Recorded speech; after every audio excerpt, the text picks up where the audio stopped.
Hey dudes! Morning. Welcome back to a new video. So today we're going to talk about a topic that some of you have been requesting for a while, and that is why we decided to leave Malta. Yeah, since it's been about 3 months we moved away from Malta, I think it's appropriate time to kind of look back and explain our point of view and what actually helped us to make this decision. It seems like we will be part of the statistic because we searched online and it does show that usually foreigners leave Malta after 2 to 3 years of living there. And in the beginning, when we moved there and saw that statistic, I definitely didn't think we would be part of those. I thought we'll definitely stay longer. I guess if anything, when we were looking at videos like these, why people are not happy in Malta, or what are the unexpected things that they experienced, or what are the cons of living in Malta, we always brushed it off a little bit, because I think you will too if you're looking to this video as before coming to Malta. It won't make a difference in your decision, because at least in our situation it wouldn't matter what other people say. We thought, oh, that's just not that serious, oh, it's dumb saying that it's loud in Malta, and so it's just like you kind of have to experience on your own while you're there and see whether it's a big deal. It just adds up over time as well, because once you're there and when you move for the first time, you think, oh, everything's so nice, I just only see the positives. And then after a while you're living there, you start noticing these things, and then something flashes back in your memory, and it's like, oh, moment when you remember that someone told that already, but it just never makes sense until you do it yourself. Yeah, I remember watching these videos. I would definitely be like, oh, that's not going to be us. This is just some people that are more negative. This is not us. We'll definitely enjoy it a lot more. Yeah, so we will share the things that we experienced from ourselves, just to keep the conversation going.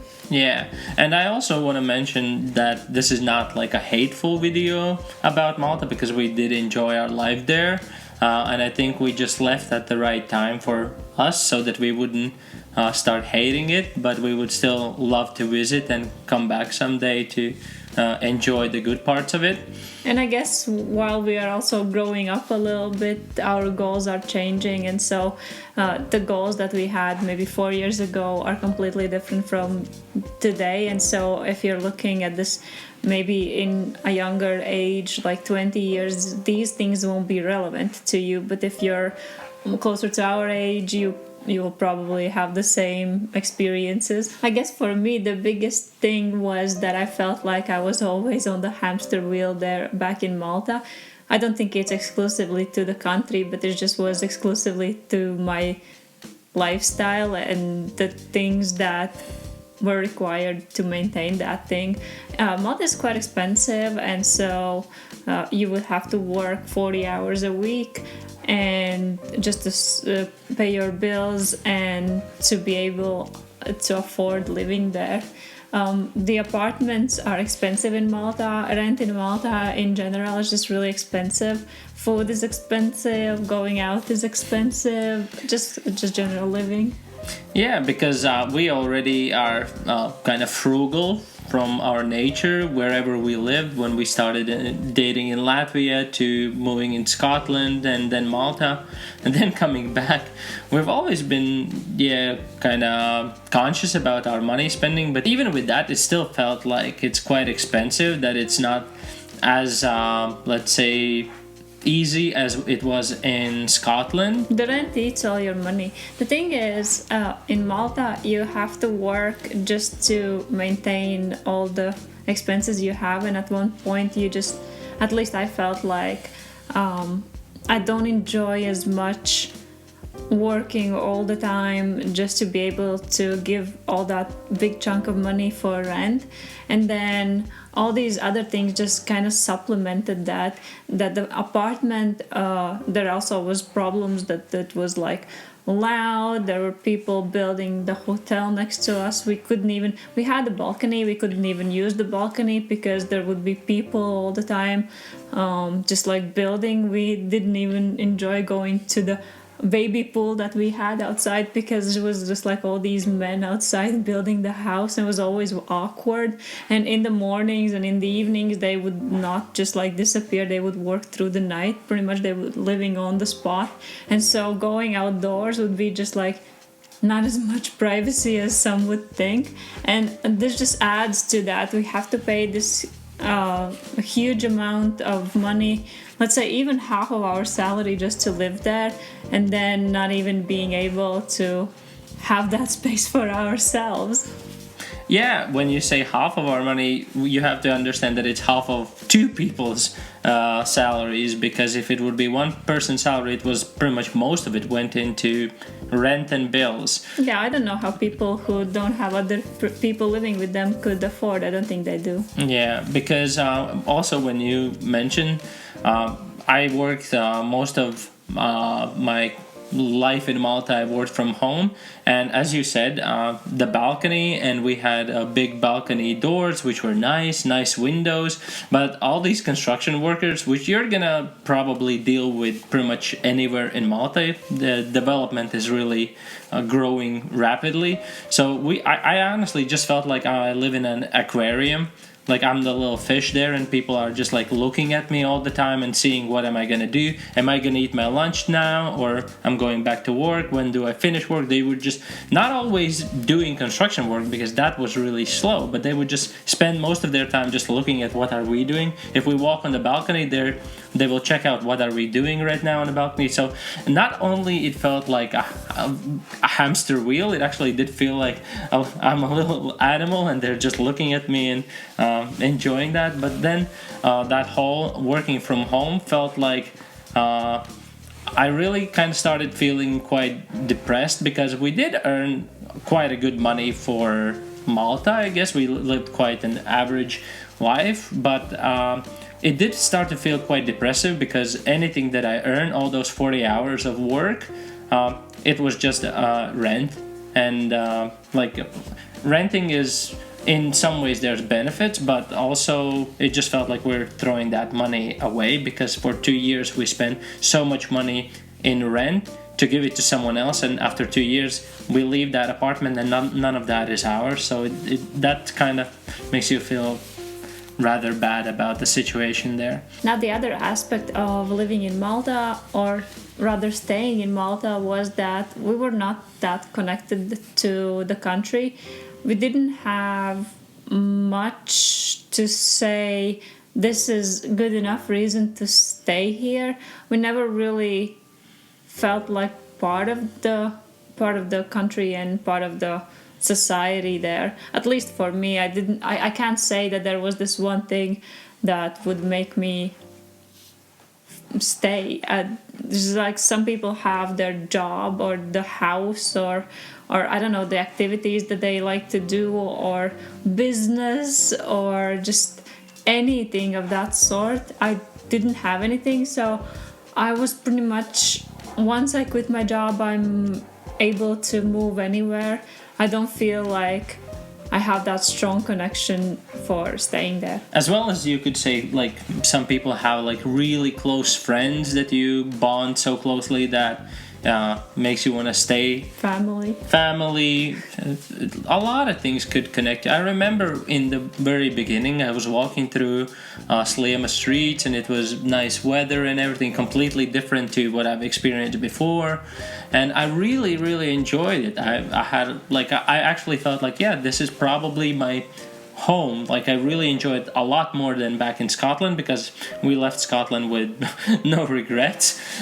So I felt like, yeah, Malta is definitely so much better, and I enjoy it. I really like the place. But when the time passed, I started feeling like, similar to you, it was just like, it's nice. There's a lot of nice things. It's a beautiful country. It's warm, but it's not that. It's not it. It's not enough to spend my life here all forever. It was like, as I said in the beginning, it feels like the foreigners leave 2 to 3 years, and I think that's pretty much the time you need to spend there, and then that's it. Like, there's nothing else there. And I remember my colleagues said that the same thing in the beginning, like, Malta's too small.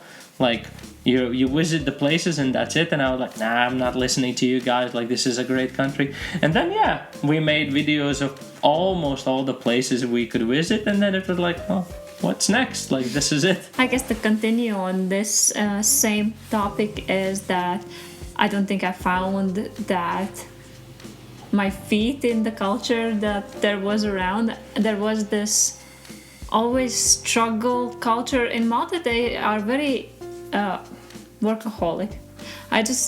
They really are, and that kind of was not the point for me to moving there. I was not wanting to just spend all that time to put in the work to someone's business, and then just earn that money, spend it on my living there, spending on the house, and just to be able to go back and grind some more. I remember that when I started there, I was working these insane hours because I was in retail. I was in retail management, and we didn't get much days off.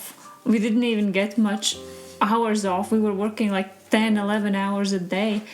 And that's just to keep up with your spending. And we didn't have much spending. We had like the basic spending for our house and food and that thing. It's not like we had this crazy lifestyle where we would go out every day, but still, it was just like there was no middle ground. It was either you work as hard as you can to just like get ahead, or there's not much options. There really wasn't that many options other than working 40 plus hours a week. Yeah, I totally agree with you about the workaholics. I mentioned this a couple of videos ago back when we were in Malta, that I thought we were the hardworking country, struggling and ready to do everything. But then, realizing that Malta works even harder, and sometimes it even felt like if you do just your basic 40 hours or maybe 40 and couple of extra, you would feel guilty that you're not doing as much as rest of them, and they would somehow, let's say, subtly let you know that like you're not working as hard as the rest of the team because you're only doing 42, 43 hours, which for me was like, well, that's already most of the time that I'm spending. Like I'm working like a lot. And then, as you said, it felt like, what for? Like, we don't live a great life there. We're saving a lot just to have a normal life, and we didn't go out and experience the culture and everything that much because it was just like, most of the money needs to be you have to be careful about the spendings. And then, as you said, most of the time that we spend there, like that very interesting Mediterranean culture and country, we barely experienced it because most of the time we just spent working. And the other thing going with this is also that I never felt like home there. I always thought back about Latvia and the experiences that I would have here, that I could even spend some time with the family or once or twice a year to just like, I don't know, take time off and be able to just be in the nature, be with ourselves rather than in a crowded country all the time. And yes, there is a lot of things that I want to do in Malta as well. Like I would like to go back, have a holiday there and just like have time off. Besides that's very expensive thing to do. I would like to. Here I feel like home, even though it's a lot harder and maybe it's just like people don't earn as much money. This country is not that developed. It's kind of hard, also struggling culture and all that, but it's just that this is home and that place was just a temporary place. Always in my mind. I felt the same way because even though the people try to be very inclusive there and make you feel like you're invited there, but at the same time all of us will always realize that I'm the foreigner and I'm not part of Malta, I'm not Maltese. And it's also because of the language, because in Scotland it was actually a bit easier because we speak English, we understand English, so they spoke English. So when they had their own conversations where you're not necessarily involved, you can hear and understand what is the context, what are they talking about. But in Malta, they would speak English perfectly to you, and the conversations would be great. But at the same time, the third person comes in and they just jump into Maltese, which we don't understand. So it's then you kind of realize like there's a snap, and you're like, oh yeah, I'm not part of this. This is like something I don't understand, and they don't necessarily mean anything bad about it, but it gives you that feeling that like I'm not part of this. I'm that third person and I'm somewhere else. I think it's very interesting that some people actually can live in different countries, especially like Malta, for more than those 2 to 3 years and actually feel like home. But for me, as well as you said, it just never was home. Like, there is my family here, my closest friends back from home, my country, my own language, all of these cultural things that people will not understand elsewhere, our celebrations and the way we do different things. Yeah, Latvia can be, as you said, you have to struggle a bit more, and there's some things we don't like the weather, especially the winter time. But it's like you're kind of okay with those struggles if you're like understanding that this is the place you're born, and it kind of gives you that kind of connection to the country. I can agree with especially feeling excluded, because while I was working there, at least in the situations where I was, it was very Maltese based, and especially like you're saying, when they're starting to talk just on their own, especially at like lunchtime, or you're just like there and you're just having your lunch, and then some people just start talking about, at least when you're in, like you say, when you're in Glasgow, we were not part of the conversation, we still understand everything, but when someone in Malta starts conversation, you don't understand anything, and you can't even join the conversation. And I don't think they do it on purpose, obviously, but you cannot help but feeling excluded as a foreigner. And for me, it was kind of hard to adjust, because here in Latvia we also have our language, and we can just like go and listen to people, and yeah, just like feeling like they are the same as us, even though they don't notice us. Even in the stores, you can hear, I don't know, mothers telling their children not to buy that or this, and it's just like, oh, I get it, that's funny. When you said the word exclusion, that's what I was thinking.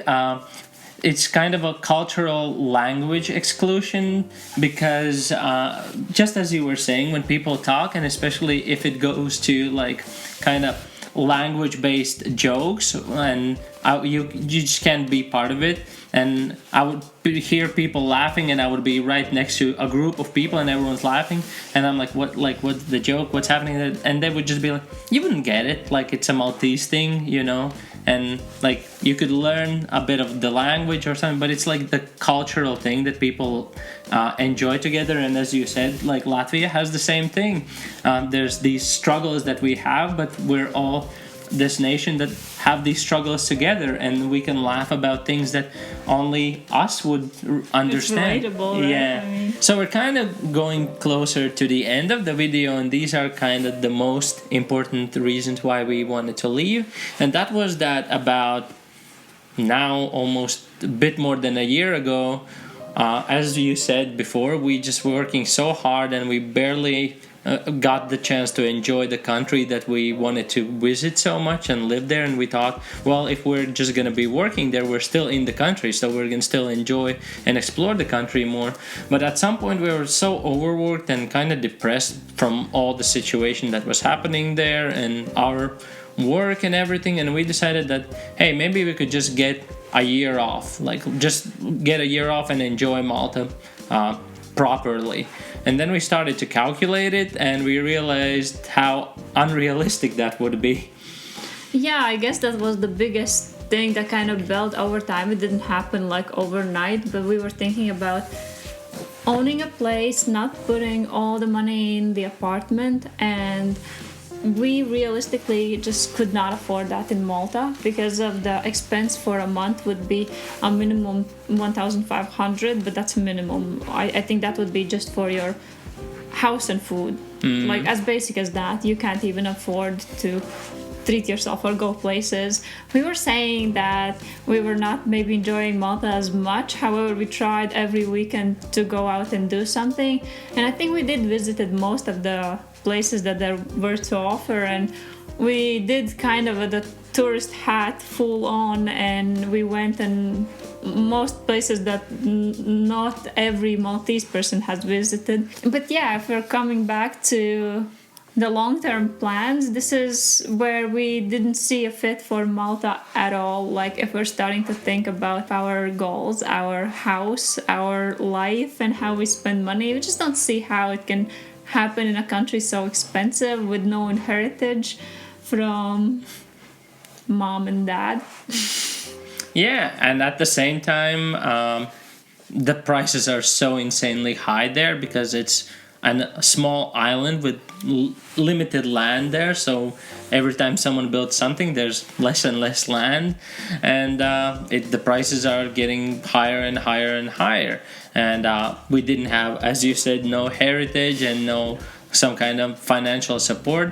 And we're completely against getting a loan for the next 45 years just to pay off a flat that might be overcrowded with different buildings in next few years. The idea of taking a year off in Malta just kind of vanished away. We didn't want that. It was just blowing off all our money, and as you said, if we would save so much money just to spend a year there, we wouldn't actually do so much of enjoying. As you said, it would be just for the rent and bills. So we started thinking, what are our future goals, what we actually want to do, where we want to be. And as you said, over time your goals change, and we started thinking about settling down somewhere we actually want to put that money in. Here in Latvia, we're Latvians. We'll always be the citizens of Latvia no matter what. This is what we know. Maybe it's not the best place, but we know what place it is, and so it's just like makes a lot more sense to come back and try doing things here, because the things that were not that great were mainly money. And if we just take that out of the context, and now if we can buy a house from the money that we hardly earned elsewhere, and we can start our little homestead life and give it a go and just like take time off and be happy doing that and trying things, then we definitely wanted to do that. Money was the big thing, and so we decided to get that. One good thing that the Malta did have, it was that we could earn more money and take it back here, because here we felt like we don't need to get any loans because the property prices are completely different back here than in comparison to Malta. So that was our main reason. So we decided that the year off in Malta would not be as good as year off here, plus actually owning something, our own property, and we didn't need to take any loans or anything like that. We just started saving our money back in Malta, got more frugal and more financially cautious, and yeah, then that was our main reason. So we wanted to come here and start our settling down life back here in Latvia, where we belong. Yeah. So that might not be exactly the same reason for someone like you guys, or that are just thinking about going to Malta. So it's not all bad, and our reason might be a bit different than yours or other people who have lived in Malta and then left Malta. But this was our reason. Yeah, we would be happy to hear if you ever lived there or you're planning to go to Malta, or at that point to any other country, because I think foreigners can relate to a lot of things even though they haven't been in the same country. It's just like you've been a foreigner somewhere, and that kind of gives that experience of, oh yeah, I can see how that's different from what I expected, or I never even thought about that might be a problem. So these were our main reasons why we decided to leave Malta, and I guess this covers pretty much everything. If you do have any other questions about our life there or our preparation about living there, let us know in the comments. And I guess that's it. Should this be the end of the video? Yeah, that's the end of the video. So, if you guys enjoyed this one, you could leave a like, and if you want to watch more of our videos and see what we do here, you could subscribe, and we'll see you in the next video. Bye. Bye.